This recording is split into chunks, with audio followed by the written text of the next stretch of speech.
필젠의 한 이주민 보호소에서 지난 주일 5살 소년이 숨진 사건으로 시카고시 당국의 이민자 정책이 다시 도마 위에 올랐습니다. 환자가 속출하고 음식 등 처우에 대한 불만도 잇따라 제기되고 있습니다.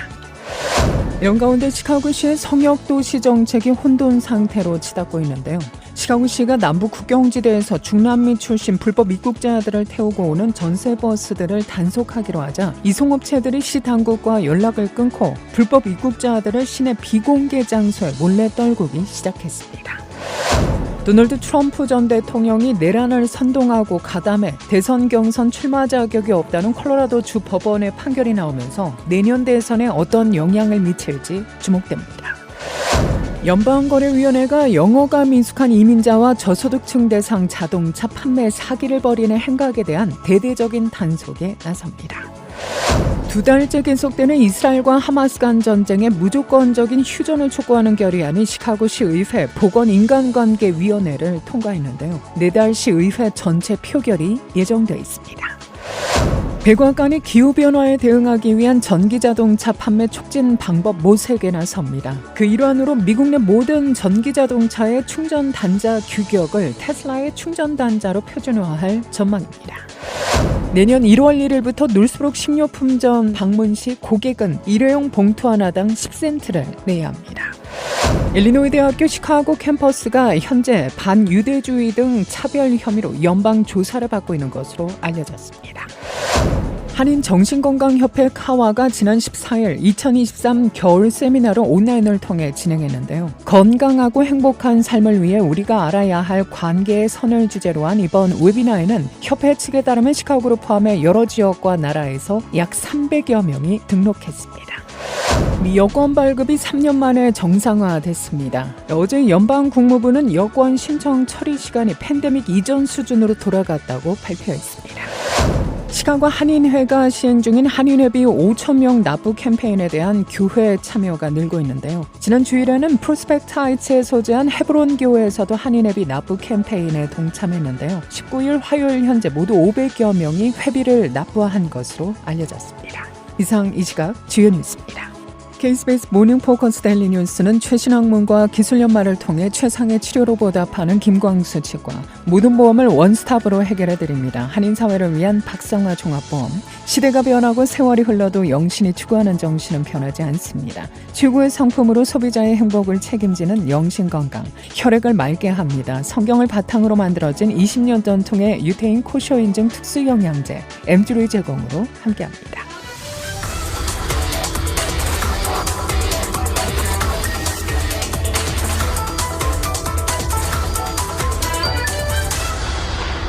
여러분 안녕하십니까. 12월 20일 수요일 오늘의 첫 소식입니다.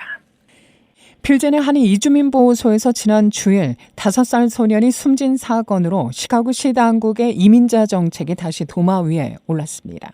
환자가 속출하고 음식 등 처우에 대한 불만도 잇따라 제기되고 있는데요. 5세 소년인 장 칼로스 마르티네스 리베로는 지난 17일 의식을 잃은 채 발견돼 병원으로 옮겨졌으나 사망했죠.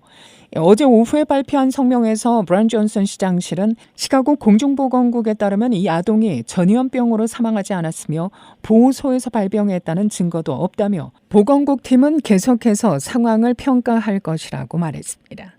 시장실에 따르면 이 소년의 가족은 11월 30일 시카고에 도착했으며 같은 날 필젠 보호소에서 입소 절차를 밟았는데요. 창고를 개조한 이 쉘터에는 현재 약 2,300명이 거주 중입니다. 시 당국의 성명은 그러나 자원봉사자들과 이주민들 사이에서 커져가는 우려를 잠재우지 못했다고 MBC 시카고는 전했습니다. 이런 가운데 시카고시의 성역도시 정책이 혼돈 상태로 치닫고 있습니다. 어제 팍스뉴스 등에 따르면 시카고시가 남부국경지대에서 중남미 출신의 불법 입국자들을 태우고 오는 전세버스들을 단속하기로 하자 이송업체들이 시 당국과 연락을 끊고 불법 입국자들을 시내 비공개 장소에 몰래 떨구기 시작했는데요. 시카고 시장실은 버스업체들이 남북 국경지대발 이송자들을 언제 어디에 내려놓을지 등에 관한 정보를 더 이상 시 당국에 제공하지 않고 있다며 제재와 처벌을 피하기 위한 것으로 보인다고 밝힙니다. 팍스뉴스는 남부의 공화당 주지사들은 국경 위기의 심각성을 널리 알리기 위해 망명 희망자들을 태운 버스를 민주당 주도의 성역 도시들로 보내고 있다고 설명했죠. 이와 관련해 시카고시에는 작년 8월 이후 2만 6천여 명의 중남미 출신의 불법 입국자가 이송됐는데요. 시카고시는 이미 오래전에 수용 한계를 넘어서 이송 중단을 요청했는데도 불구하고 불법 입국자들을 계속 실어오는 버스 업체들의 책임을 묻기 위해 50여 건의 소송을 제기한 상태라고 팍스뉴스는 보도합니다. 시카고 트리뷴은 브란 존슨 시카고 시장의 보좌관 말을 인용해 남부 국경지대에서 버스에 실려온 불법 입국자들이 이제 더 이상 정해진 장소에 내리지 않는다며 그렇게 떨궈진 이들은 각자 보호소를 찾아 떠돌게 된다고 전했습니다. 세조례에 의거해 지정된 시간과 장소를 벗어나 시 당국의 승인 없이 불법 이민자들을 내려놓는 버스는 압류 처분되고 운전자는 감금될 수 있습니다. 또 위반자는 버스 견인 및 보관 비용 외에 $3,000의 벌금을 물어야 합니다. 한편 미 인구조사국이 어제 발표한 추정치에 따르면 올해 미국 이민자 수가 20년 만에 최고 수준으로 급증해 미국의 전체 인구 증가를 견인했는데요. 미국 인구는 160만 명이 증가했으며 이 중에 3분의 2 이상이 국제 이민으로 인해 발생해 전체 인구는 총 3억 3,490만 명으로 늘었습니다. 이는 2년 연속 이민이 인구 증가를 주도한 겁니다. 도널드 트럼프 전 대통령이 내란을 선동하고 가담해 대선 경선 출마 자격이 없다는 콜로라도주 법원의 판결이 나오면서 내년 대선에 어떤 영향을 미칠지 주목됩니다. 어제 뉴욕타임스 등에 따르면 콜로라도주 대법원은 이날 트럼프 전 대통령을 주의 공화당 대선 경선 투표용지에서 제외하라고 주정부에 명령했는데요. 콜로라도주 대법원은 헌법을 지지하라고 맹세했던 공직자가 반란에 가담할 경우 다시 공직을 맡지 못하게 한 미 수정헌법 제14조 3항을 근거로 이같이 판결했습니다. 2021년 1월 6일 의회 난입 사태 때 트럼프 전 대통령의 행동이 내란 선동 가담에 해당한다고 본 겁니다. 이 헌법 조항이 대통령 후보의 자격을 박탈하는 데 사용한 것은 이번이 처음이라고 AP통신 등은 전했는데요. 트럼프 전 대통령이 콜로라도주에서 피선거권을 최종적으로 박탈당한 것은 아닙니다. 주 대법원은 트럼프 전 대통령이 상소할 수 있도록 이번 결정의 효력을 내년 1월 4일까지 유예했습니다. 트럼프 측은 이미 연방 대법원에 상고하겠다는 입장을 밝혔는데요. 최종 판결이 나오기까지 여러 쟁점이 남아 있으므로 3월로 예정된 콜로라도주 공화당 경선은 영향을 받지 않고 진행될 것으로 예상됩니다. 연방거래위원회 FTC가 영어가 미숙한 이민자와 저소득층 대상 자동차 판매 사기를 벌이는 행각에 대한 대대적인 단속에 나섭니다. FTC는 지난 15일 비영리 뉴스기관 에스닉 미디어 서비스와 공동으로 자동차 판매 딜러를 대상으로 소비자 권리보장 이행을 강제하고 불만 신고 접수 시 법적 대응을 통한 불법 이익금 환수에 나선다며 차량 딜러 사기 방지 규제안 카스 룰의 시행을 알렸습니다. 이 룰은 내년 7월 30일부터 발효됩니다. 해당 규제안은 차량 딜러 업체와 직원이 소비자를 기만하는 형태를 금지하는 내용을 담고 있는데요. FTC에 따르면 카스 룰은 차량 판매 가격 허위 표기 및 낚시 광고 금지, 숨겨진 비용 추가 및 불필요한 옵션 판매 금지, 고객 동의를 받은 판매 계약 준수 등입니다. 한편 카스 룰에 대한 자세한 내용은 웹사이트 ftc.gov/carsrule에서 확인 가능합니다. 사기 관련 소비자 불만 신고는 웹사이트나 전화 877-382-4357로 연락하면 됩니다.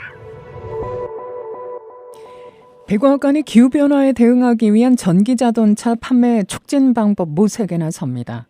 이 일환으로 미국 내 모든 전기자동차의 충전 단자 규격을 테슬라의 충전 단자로 표준화할 전망입니다. AP통신에 따르면 국제자동차공학회는 이날 북미 지역에서의 전기자동차 충전 표준 규격을 테슬라의 충전 단자로 확정했는데요. 공학회는 지난 6월 NACS 북미 충전 규격으로 알려진 이 충전 단자를 표준으로 설정할 것이라고 밝힌 바 있습니다. 테슬라는 올해 초 전기자동차 충전 네트워크의 일부를 개방하기로 했으며 2024년 말까지 최소 7,500대의 충전기를 테슬라의 차량이 아닌 다른 제조사의 차량에도 제공할 계획이었죠. 이후 일부 기업을 제외한 거의 모든 글로벌 자동차 제조기업이 자사 전기차의 충전 규격을 NACS로 통일하기로 한 겁니다. 포드와 제너럴 모터스 등 미국 자동차 기업들은 2024년까지 NACS 단자가 장착되지 않은 전기 자동차를 운행하고 있는 고객에게 호환 어댑터를 제공할 계획이라고 밝혔는데요. 이러한 자동차 기업 대부분은 2025년부터 공식적으로 자사의 전기 자동차에 NACS 충전 단자를 적용할 예정입니다. 내년 1월 1일부터 놀스브룩의 식료품점 방문 시 고객은 일회용 봉투 하나당 10센트를 내야 합니다. 시당국에 따르면 2024년 1월 1일부터 시의 세금 조례에 따라 3,000평방피트 이상의 놀스브룩 소매점에서는 계산대에서 제공하는 일회용 종이 또는 비닐봉지 하나당 10센트를 고객에게 청구해야 합니다. 놀스브룩에는 약 50개의 소매점이 해당됩니다. 이 프로그램은 고객이 쓰레기로 버려질 수 있는 일회용 봉투를 사용하는 대신 개인 쇼핑백을 가져오도록 장려하기 위한 겁니다. 일리노이 대학교 시카고 캠퍼스가 현재 반유대주의 등 차별 혐의로 연방 조사를 받고 있는 것으로 알려졌는데요. ABC7 20일자 보도에 따르면 미 교육부는 전국 대학 캠퍼스에서 반유대주의, 반무슬림, 반아랍에 대한 신고가 증가함에 따라 12개 이상 학교를 조사 중입니다. 이는 이러한 교내 차별에 대한 조치를 취하려는 바이든 행정부 노력의 일환으로 교육부는 그러나 이들 학교에서 어떤 유형의 차별이 발생했는지는 아직 밝히지 않았는데요. UIC는 어제 조사 대상 학교에 새로 포함됐습니다. 미국 여권 발급이 3년 만에 정상화됐습니다. 어제 연방 국무부는 여권 신청 처리 시간이 팬데믹 이전 수준으로 돌아갔다고 발표했는데요. 국무부에 따르면 이날 현재 여권 발급까지 걸리는 대기 시간은 일반 신청일 경우 6주에서 8주, 급행 서비스는 2주에서 3주가 걸립니다. 급행 서비스는 일반 수수료 외에 $60를 추가로 내면 받게 됩니다. 국무부는 팬데믹이 끝나가는 지난 2021년부터 여권 발급에만 최소 18주가 걸려 시민들이 불편을 겪어왔죠. 이런 현상은 코로나로 중단됐던 해외여행 규정이 풀리면서 억눌렸던 여행 수요가 폭발해 여권 발급 신청도 급증했기 때문입니다.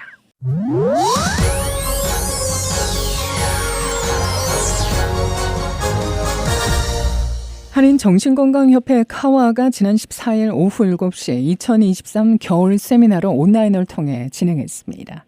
건강하고 행복한 삶을 위해 우리가 알아야 할 관계의 선을 주제로 한 이번 웨비나에는 협회 측에 따르면 시카고를 포함해 여러 지역과 나라에서 약 300여 명이 등록했는데요. 김혜노 카와 부회장은 환영사를 통해 올해 마지막 달인 12월을 보내며 삶을 되돌아보고 사람 간의 관계를 생각해보지 않을 수 없다며 여러분의 관계가 어떤지 오늘 세미나의 주제 바운더리에 대해 세 분의 전문가를 통해 알아보는 자리를 마련했다고 말했습니다.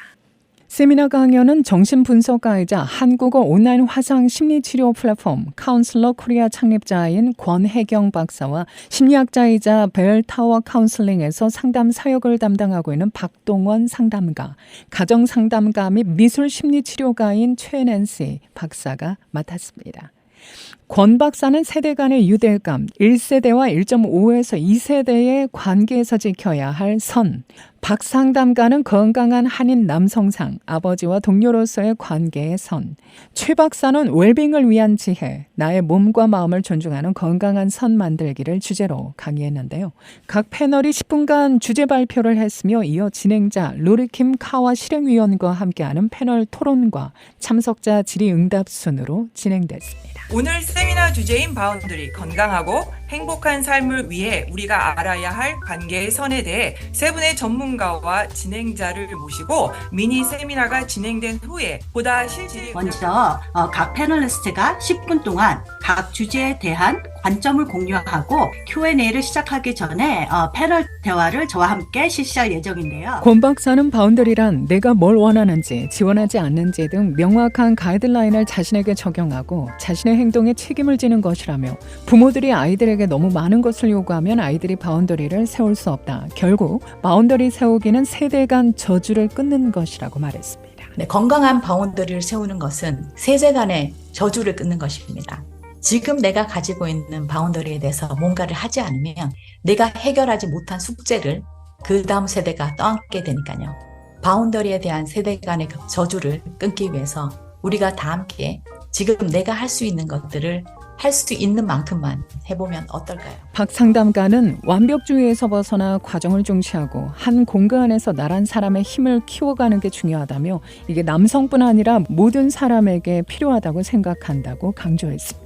우리도 모르게 가지고 있는 완벽주의가 있어요. 그래서 완벽주의 그리고 일직선을 생각하려는 이런 생각에서 조금 더 과정을 중요하게 생각할 수 있고 내가 한 공간 안에서 내가 나라는 사람 안에서 생각할 수 있는 힘을 키우는 일, 일이 제 생각에는 정말 필요하다고 생각합니다. 최 박사는 자신을 알아가는 시간을 만들면서 다른 사람과 소통해야 내 모습을 알 수 있다며 자책보다는 인지, 소통, 말과 행동을 반복하면서 건강한 바운더리 성립에 도전해 보시길 바란다고 제안했습니다.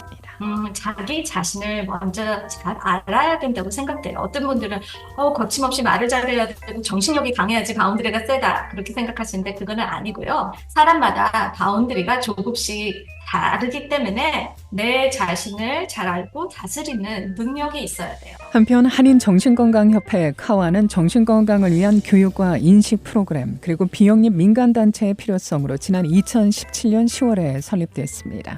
한인정신과 의사와 전문 상담가들의 네트워크 구축, 전문 자료 공유를 통한 도움 제공, 또 정신건강 세미나, 워크숍, 교육 프로그램 개최 등 다양한 활동을 펼치고 있습니다.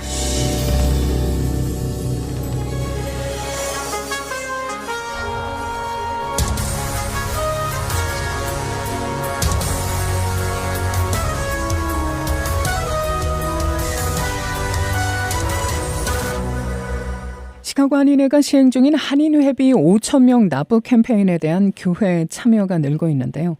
19일 화요일 현재 모두 500여 명이 회비를 납부한 것으로 알려집니다. 한인회에 따르면 지난 17일 주일 프로스펙트 하이츠에 소재한 헤브론 교회에서도 한인회비 납부 캠페인이 진행됐습니다. 이날 주일 예배를 마친 교인들은 교회 러비에 마련된 부스를 찾아 한인회비 납부에 적극적으로 동참했는데요. 임철성 담임 목사는 한인회가 교계와도 연합해 한인사회 발전을 위해 협력해 가기를 소망한다고 말했습니다. 한편 한인회는 동포사회 단합과 성원에 감사하는 마음으로 2023 연말 송년회를 개최합니다. 한인회 측은 행사 진행을 위한 개인이나 단체별 장기자랑 대회 참가 신청을 접수하고 있다고 전했는데요. 행사 일시는 이달 28일 목요일 오후 6시, 장소는 윌링에 소재한 채비 체이스 뱅킷입니다. 복면 제왕, 개인 단체별 장기자랑대회, 경품잔치, 케이팝 공연, 댄스 파티 등 다채로운 프로그램이 진행될 예정이며 입장하는 모든 방문객들에게 한국 왕복 항공권 등을 경품으로 받을 수 있는 래플 판매가 제공됩니다. 입장료는 $100입니다. 행사 관련한 보다 자세한 문의는 한인회 773-878-1900으로 연락하면 됩니다. 미국인 10명 중에 6명은 저축 없이 매달 월급을 모두 쓰고 있으며 또 상당수는 신용카드 대출에 의지한다는 설문조사 결과가 나왔는데요. 미 대출회사 랜딩클럽이 발표한 보고서를 보면 성인 응답자 62%가 생활비를 지출하고 나면 남는 소득이 없다고 답했습니다. 또 응답자의 43%는 올해 결제성 리볼빙 서비스를 이용했는데 특히 남는 소득이 없다고 말한 응답자의 65%가 리볼빙 서비스를 이용했다고 답해 상대적으로 비중이 컸습니다. 리볼빙은 일시금으로 물건을 산 뒤 카드 대금의 일부만 먼저 결제하고 나머지는 나중에 갚는 일종의 대출 서비스로 금리가 상대적으로 높아 부실로 이어질 위험이 큽니다. 이번 조사는 수치상으로는 미국 소비가 견조하게 이어지고 있지만 실제로는 신용카드 빚에 의지해 근근히 지출하는 소비자가 적지 않다는 것을 보여주는 것으로 해석됩니다. 날씨입니다. 올해는 화이트 크리스마스를 기대하기는 쉽지 않을 것으로 전망됩니다. 오늘부터 주 후반까지 낮 기온 40에서 50도대의 온화함을 보이면서 눈 대신 비 소식이 전해지고 있는데요. 오늘 다소 구름 낀 맑은 날씨 보이다 목요일인 내일부터 주일까지 대체로 흐린 가운데 곳곳에 간간히 비가 내리는 날씨 이어질 것으로 예상됩니다. 오늘 낮 최고 기온 43도, 밤 최저 28도, 내일 낮 최고 기온 44도, 밤 최저 30도입니다. 이 시각 기온은 34도, 습도는 67%, 바람은 남풍이 5마일의 속도로 불고 있습니다. 이상으로 데일리 뉴스를 마칩니다. 진행의 김수현이었습니다. 오늘도 하나님의 큰 위로와 축복이 함께하기를 소망합니다.